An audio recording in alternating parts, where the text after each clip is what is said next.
네, 오늘 설교의 내용이 적지는 않은데요. 그런데 할 거는 해야 될 것 같아요. 우리 지난 주일날에 격려합시다, 지지합시다 말씀을 나누었죠. 우리 찬양대 오늘 화음이 너무 멋지죠. 그래서 하나님 앞에도 영광의 박수, 격려의 박수 같이 하겠습니다. 네. 저는 요즘에 2부도 좀 생겼으면 좋겠다 이런 게 있어요. 3부가 끝나고 나면 안 나가시는 몇몇 분들이 계세요. 왜 안 나가시나? 왜 안 나가시냐면 찬양대가 후주를 하잖아요. 그거까지 듣고 있어요. 그리고 다 듣고 나시면 박수를 막 쳐주세요. 그러니까 우리 예배 시간에는 하나님이 영광을 받으시는 시간이잖아요.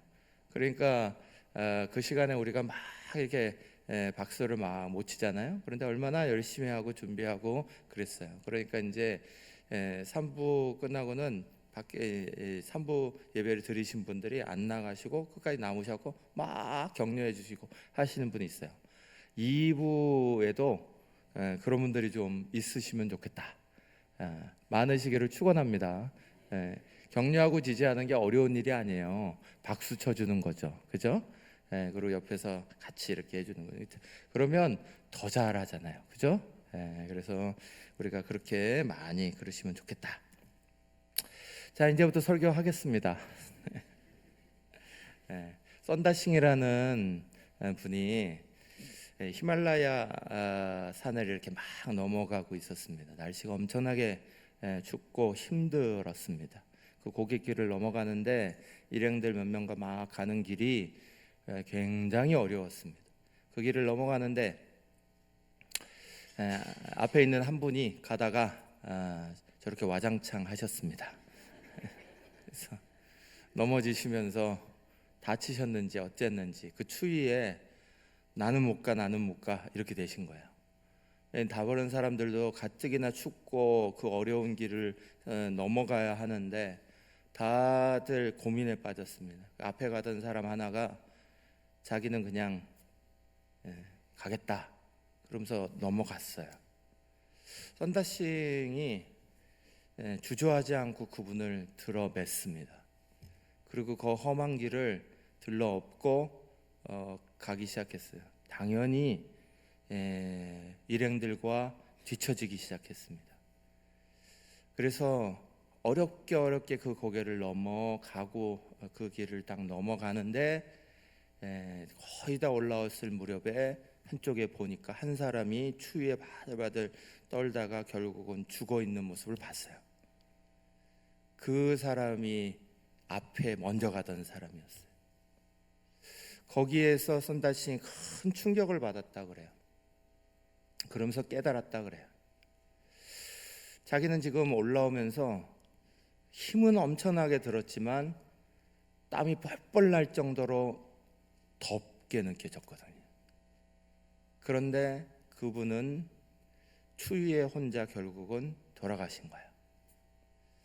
그때 이런 생각을 했대요. 남을 살리는 게 바로 나를 살리는 길이야. 사랑하는 여러분, 우리가 신앙의 길, 믿음의 길을 간다는 건 산행하는 거하고 참 비슷합니다. 산행을 이렇게 하다 보면 그 길에 어렵고 힘들어서 나는 못 가, 힘들어 안 돼 처지는 분들이 나옵니다. 모두가 다 목표를 넘어서 그쪽으로 가야 된다는 걸 알고 있는데도 그 길을 넘어가기 너무너무 힘들어서 그냥 포기하고 싶어하는 사람들이 있어요. 그때 우리는 어떻게 선택을 해야 되냐? 이분의 짐을 들어줘야 될 거냐? 이분을 끌고 가야 될 거냐? 아니면 놔버려야 될 거냐? 이게 참 신앙의 길과 산행하는 것과 참 비슷한 거죠. 갈라디아 교회를 향해서 오늘 말씀이 주어져 있습니다. 사도 바울은 이 갈라디아 교회를 향해서 오늘의 본문의 말씀을 썼는데, 이 갈라디아 교회가 특징이 있어요. 갈라디아 교회는 어디가 갈라디아 교회다 이렇게 말할 수가 없어요. 왜냐하면 갈라디아는 갈라디아 이름 자체에서 그게 그냥 경상도 하듯이 도예요. 갈라디아라는 아가 우리나라 도를 말하는 거예요. 거기에 속해 있는 그냥 수십 개의 여러 개, 수십 개까지는 안 되겠죠. 여러 개의 작은 가정교회들이에요. 바울이 세워놓은 루스드라, 안디옥, 디비시디아, 더베 등등 여기에 흩어져 있는 작은 교회들, 이 교회들을 향해서 편지를 쓰고 있는 게 갈라디아서예요. 그래서 갈라디아서 1장 2절의 앞에 부분을 보면 교회들이라고 표현하고 있어요. 그 교회들은 누구는 어느 교회처럼 힘있게 예루살렘 교회처럼 수천 명이 모여있는 교회도 아니고요, 로마 교회처럼 강력한 힘을 가지고 있는 딱 든든한 교회도 아니에요. 조그맣게 있는 교회들이 산재하고 있는 거예요. 그 교회들 속에서 어떤 사람들은 바울이 복음을 전한 다음에 그 지역에 온 사람들이 또다시 바울의 복음은 잘못됐다 하는 이야기도 들었어요. 시험 든 사람도 있고, 어떤 사람들은 바울이 복음을 전한 다음에 그대로 살아보겠다 해놓고는 다시 육신의 일에 빠졌어요. 그래서 갈라디아서 5장에 보면 육신의 일, 육신의 일에 대한 것과 성령의 일에 대한 이야기를 완전히 분리해서 너희가 잘못 살았다 하는 이야기도 막 기록하고 있어요. 그리고 나서 그 갈라디아 교회를 향해서 오늘 처방전을 내려주고 있는 것이 너희가 서로 짐을 지라 하시는 말씀이에요. 이런 문제가 생기고 어려움이 딱 생겼어요. 마치 산행할 때 누구가 같이 그 길을 다 넘어가야 되는데 떨어지는 사람이 생겼을 때, 그때에 이렇게 처방전을 주고 있는, 여기에 이제 키워드가 짐이라는 단어예요. 짐을 지라. 근데 이 짐을 지라는 단어가 이 말씀에는 두 가지로 딱 구분돼서 나와요. 하나는 각각 짐을 지는 것, 또 하나는 서로 짐을 지는 것. 이 두 가지가 서로 다른 것처럼 보이지만 사실은 하나예요. 우리 먼저 갈라디아서 6장 4절 5절 말씀을 같이 읽겠습니다. 각각 자기의 일을 살피라. 그리하면 자랑할 것이 자기에게는 있어도 남에게는 있지 아니하리니 각각 자기 짐을 질 것이라. 아멘. 우리 먼저 자기 짐 지는 것을 생각해 보길 원해요. 이 자기의 짐을 진다는 건 자기 책임에 대한 거죠. 우리가 살아갈 때 자기 스스로가 져야 되는 책임이 있어요. 신앙에도 마찬가지예요. 신앙의 자리에 있어서 내가 하나님 앞에 지켜야 되는 경건, 누가 대신할 수 없어요.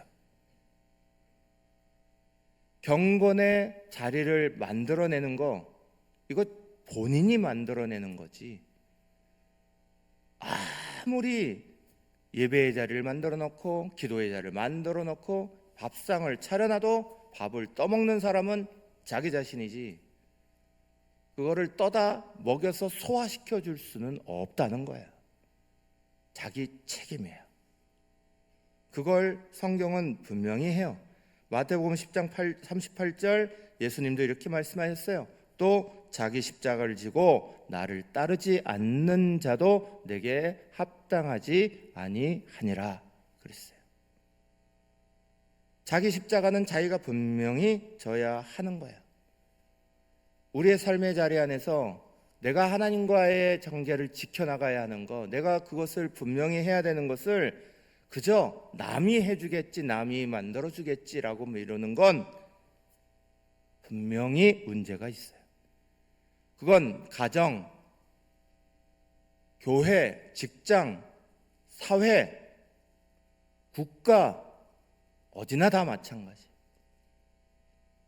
누구의 책임으로 자기 책임을 떠넘기기 시작하면 그 사회, 그 가정, 그 공동체는 결국 다 약해지고 무너질 수밖에 없어요. 분명한 건 우리가 우리의 자리를 다 분명하게 지켜야 돼요. 특별히 그리스도인들은 자기 십자가 지는 부분에 대해서 절대적인 믿음의 자리를 분명히 해야 돼요. 예수님 그래서 분명히 얘기하셨어요. 예수님은 참 사랑이 많은 분이에요. 예수님은 참 용납이 많은 분이에요. 그럼에도 불구하고 마태복음 16장 24절 같이 읽겠습니다. 이에 예수께서 제자들에게 이르시되 누구든지 나를 따라오려거든 자기를 부인하고 자기 십자가를 지고 나를 따를 것이니라. 아멘. 예수님이 참 사랑이 많고 공동체성을 강조하고 늘 같이 하는 걸 중요시하신 분임에도 자기 십자가, 자기 부인에 대해서는 분명하게 얘기하셔요. 사랑하는 여러분, 우리는 이 자리에 서로의 짐을 진다 얘기하는 거에 앞서 우리가 하나님 앞에 지켜나가야 되는 경건의 자리, 신앙의 자리를 만들어가는 것, 누구 때문이야, 뭐 어때서, 무엇 때문에 우리는 핑계거리를 많이 만들 수 있어요. 그러나 결국 하나님과 내 모습 안에서 결정되는 거예요. 사랑하는 모든 저와 여러분이 우리가 지켜나가야 될 자리, 또 내가 해야 되는 자리에 먼저 최선을 다하는 모습이 있으시기를 축원합니다. 그런데 이것만 얘기한다면 성경적이지 않죠. 예수님이 자기 십자가를 말씀하신 것도 이것만 말씀하셨다면 예수님조차도 율법적이시죠. 예수님은 항상 이것만 얘기하신 게 아니에요. 그런데 그것과 함께 바울이 더불어서 또다시 우리에게 가르쳐 주는 거, 각각 제 짐을 지는 거 자리만이 아니라 2절 말씀 같이 읽겠습니다. 너희가 짐을 서로 지라 그리하여 그리스도의 법을 성취하라. 아멘. 각각 짐을 지되 자기 십자가를 져야 되는 거예요. 그런데 각각 자기 십자가를 지는 것으로 안 되는 게 많아요. 여기에 짐은 나 혼자 어떻게 할 수 없는 짐이 있어요. 우리가 살아가면서 내가 내 실수, 내가 내 잘못 때문에 당하는 고통일 수도 있지만 그걸 넘어서 구조적인 사회적인 문제 발생으로 우리 속에서 일어나고 있는 문제도 많아요. 가난의 대물림도 우리 속에서 해결되지 않는 문제로 일어나는 경우도 많고, 종교적인 핍박, 어려움 당하고 있는 것들이 여전히 우리 속에 있는 분들도 많아요. 어쩔 수 없는 상황들 속에 괴로움 당하고 힘든고 어려움 당하는 일들 우리 속에 대단히 많이 있어요. 그걸 누구 탓으로 말할 수도 없어요. 누구 때문에 라고 말할 수도 없고 너는 왜 그래 라고 말할 수도 없는 거예요. 네 거 네가 책임져야지 그렇게 할 수 없어요. 자기 십자가 져야 되는 거잖아. 그건 정죄하는 말에 불과한 거예요. 그 말만 쓴다면. 예수님은 그 어투로 말씀하신 게 아니잖아요. 너가 그 어려움에 처했어. 네 십자가 네가 져. 예수님이 그러신 거예요? 그거 아니잖아요. 예수님은 그러면서 우리 가운데 서로 사랑하라 그러신 거예요. 그건 바울이 풀어서 각각 자기 짐을 지는 거 더불어 너희가 서로 짐을 지라 말씀하고 있는 거예요.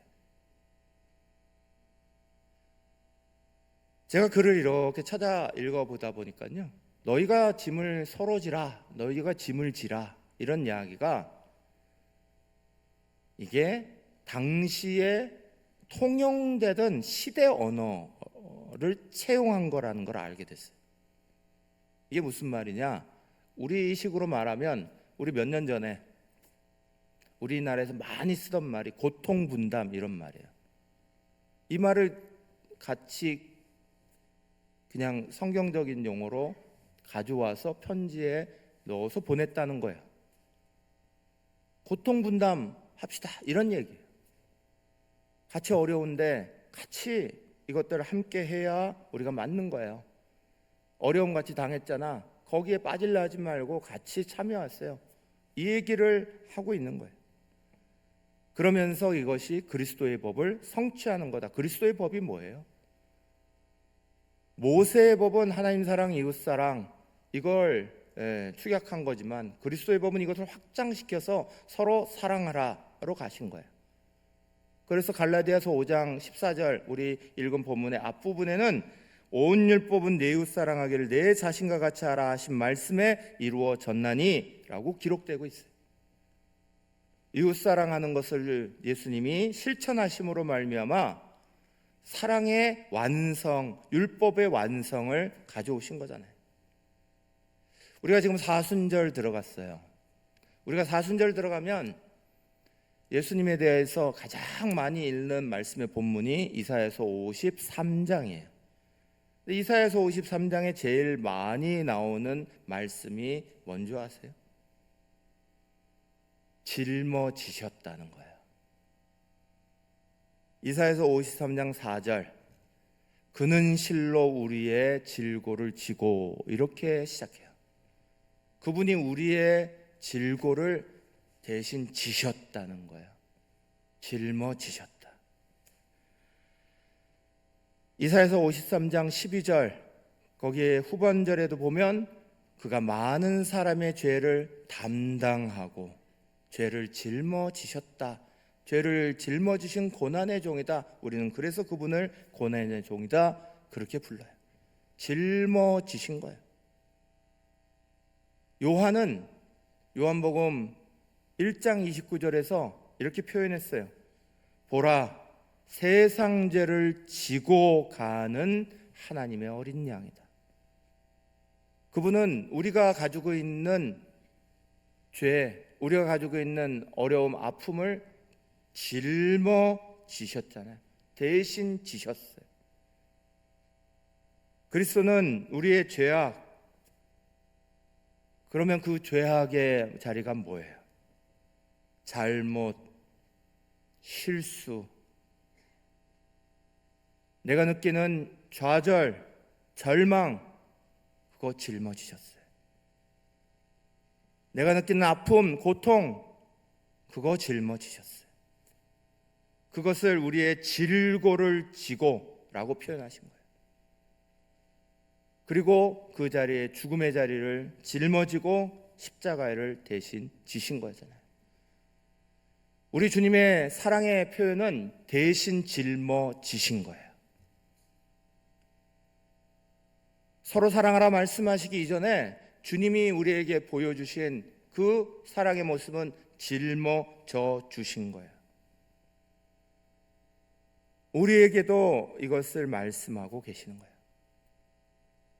우리가 우리의 다른 사람의 모습을 우리가 얼마나 짊어져 줄 수 있느냐. 물론 내가 내 거 짊어지기도 힘들어요. 산행을 하다 그 길을 넘어가다 날씨도 춥고 나도 허덕허덕하고 내가 메고 있는 짐도 무거워요.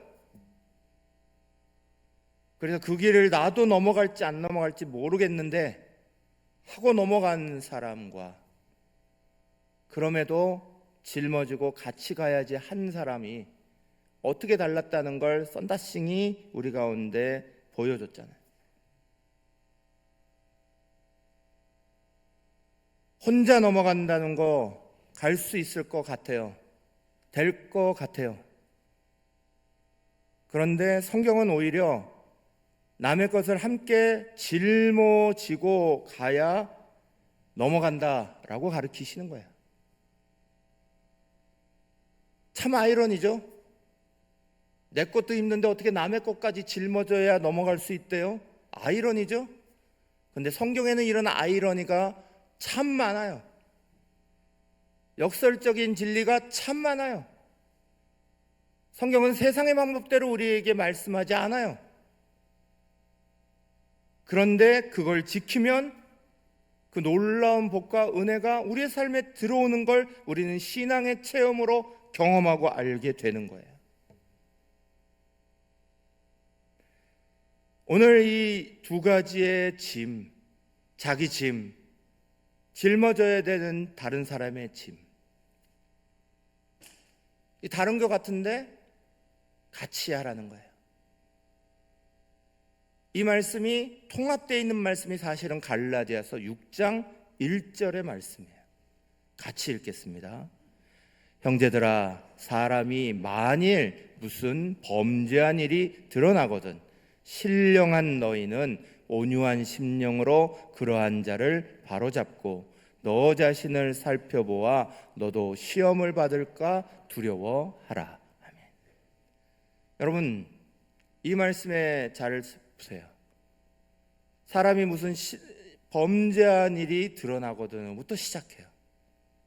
그리고 나서 먼저 말씀하시는 게 신령한 너희는 온유한 심령으로예요.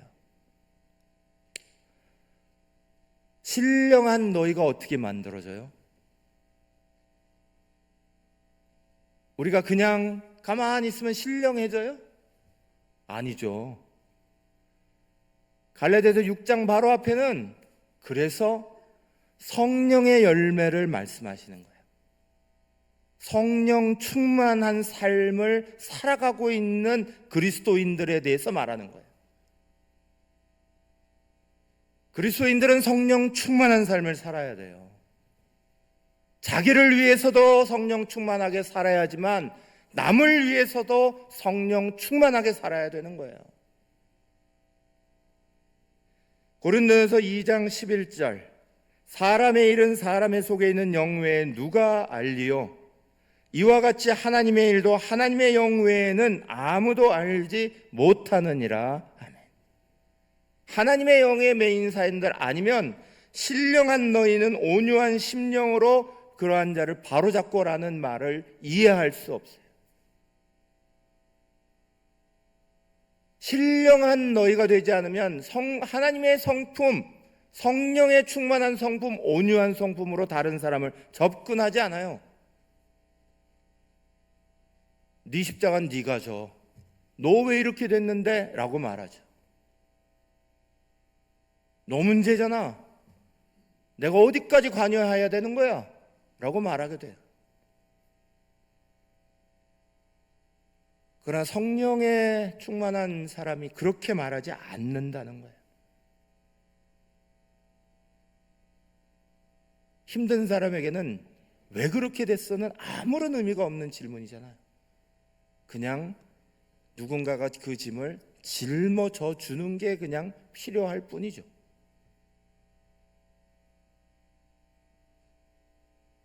따지고 왜 그렇게 되느냐는 아무런 문제가 되지 않아요.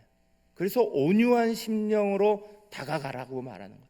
누가 온유한 심령이냐? 성령에 충만한 사람이다. 내 자신을 위해서도 온유한 심령, 성령 충만해야 되지만 다른 사람을 위해서도 우리는 성령 충만하기를 절대 놓치면 안 돼. 그리고 6장 1절 하반절은 자기 자신을 돌아보라는 거예요. 너 자신을 살펴보아 너도 시험을 받을까 두려워하라. 실수는 누구나 일어나니까. 내가 원하지 않아도 이런 일들은 누구에게나 일어날 수 있으니까요. 고린도전서 10장 12절은 말씀해요. 그런즉 선줄로 생각하는 자는 넘어질까 조심하라 그랬어요. 11절 12절 말씀해요. 그런즉 선줄로 생각하는 자는 넘어질까 조심하라. 12절 13절 말씀해요. 그런즉 선줄로 생각하는 자는 넘어질까 조심하라 그랬어요. 12절 13절 말씀해요. 그런즉 선줄로 생각하는 자는 넘어질까 조심하라 그랬어요. 12절 14절 저도 설교를 하는 사람이라 설교를 하고 나면 늘 마음에 찔릴 때가 있어요. 이거 하고 실수 이거대로 못 살면 어쩌지? 이런 걱정이 늘 있어요. 그런데 그렇게 안 될 때가 많거든요. 그러면 설교한 게 얼마나 막 그런 줄 아세요? 그럼 다음 주에 또 설교해야 되는데 설교할 수 있을까? 그런 생각이 막 들어요. 그런데 하나님 앞에 성령 충만하게 기도하고 다시 쓰는 거예요. 내가 허물도 많고 죄도 많고 잘못한 것도 많고 실수도 많아도 나도 그 말씀 때문에 고쳐가는 거고요. 완벽하기 때문에 지금 말을 전하는 게 아니고 듣는 우리도 완벽하기 때문에 듣고 있는 거 아니에요.